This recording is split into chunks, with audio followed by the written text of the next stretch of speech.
Hi, Giovanni. Thank you so much for your poetry this week. Um, I think that these prompts worked really well for you, and so I just want to encourage you if you ever feel stuck in the future and want to write some poems, that you take a walk and return to these prompts because I think these function really well for you. In this first one, photo shoot in the barrio. I love that you use poetry. I love that you use photography to write a poem, right? So it's like you're using the lens of the camera to take snapshots, photographs, to then describe in your poem. And I think that functions really well. I think it's really interesting. Um, I like the repetition of "Babe, take her picture." I think that's a great line. I like the details.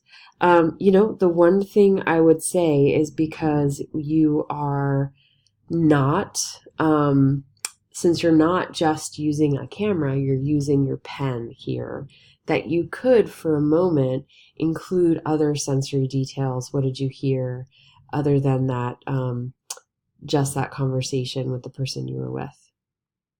So that would be my suggestion, is to include other sensory details.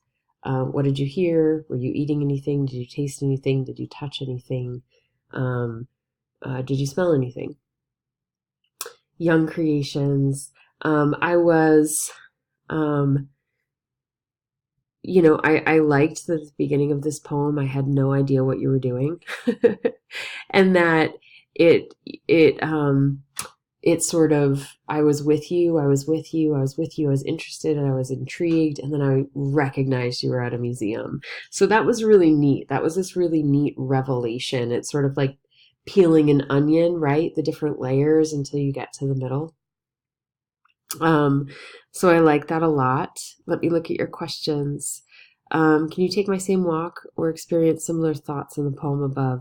I feel like if I were to do these prompts, I would write entirely different poems just because we're different people, right? We bring different experiences with us to our writing. We bring different experiences with us to our lives. So it would be interesting to take these same walks and see how different people would respond to the very same walk. And it's sort of an assignment I would love to give to a class, but I want to make sure that this work is accessible to everyone. So I haven't done that yet.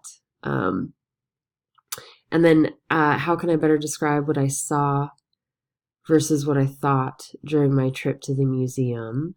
I think you did a really good job with that. I don't think that's something to worry about.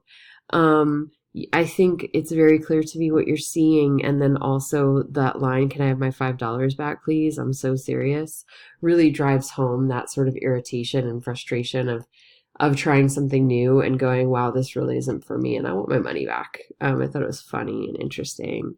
Um, so I think that's it for this week. Except for, oh, sorry, I forgot. I wanted to mention one other thing. In the last stanza, you say the children are our future. I just want to point out that that's super cliched.